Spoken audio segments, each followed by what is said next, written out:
do të fillojnë me akuza populli, zullumçarja asaj kohe, ndaj Meremes, mirë po do të jap Allahu gojë me fol një bebe.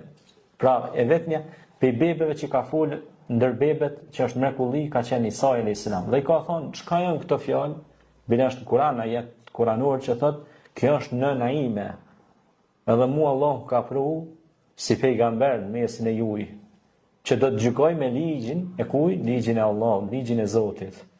Dhe Allahu ka më zbrit librin që është pra Ungjilli, si që se ne kemi 4 libra që edhe është për kushteve të imanit me besu 4 librat, pra që janë librat si janë pra Tevrati, Zeburi, Ungjilli dhe Kurani. Janë 4 shpalljet hynore. Prandaj, ai pra Isa a.s. do të flasë, do të thotë, kjo është nana ime, kjo është e ndershme, subhanallah. Pra Allahu me fuqinë e vet ka më dhënë gojë bebes. Edhe ata kanë me të fascinum, si ka mundësi, fëmijë sa ka lind me fol. Pse Allahu, domethënë, ja dha fuqinë bebes, fëmijës të përsa lindur me fol drejtësinë. Sepse Allahu kur dhën, ajo bëhet gjithçka me dijen e të plotfuqishmit Allah.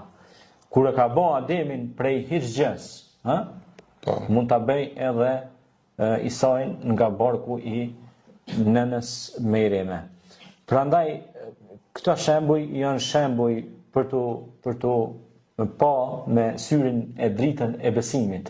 Sepse këto gjëra nëse nuk shikohen me dritën e syrin e besimit, atëherë njerëzit siç ka sot njerëz, për shembull, e shën një mur aty, thotë muri është, unë besoj se është mur, po mbrapa murit nuk e shohët edhe s'besoj. Mirë, po mbrapa murit ka diçka tjetër.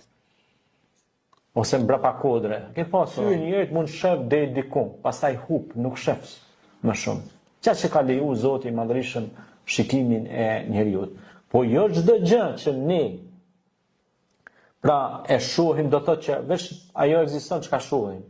Po ka gjëra plot që na nuk shohim, ato ekzistojnë. Edhe na duhet besojmë. Prandaj fjala besimtar është fjalë e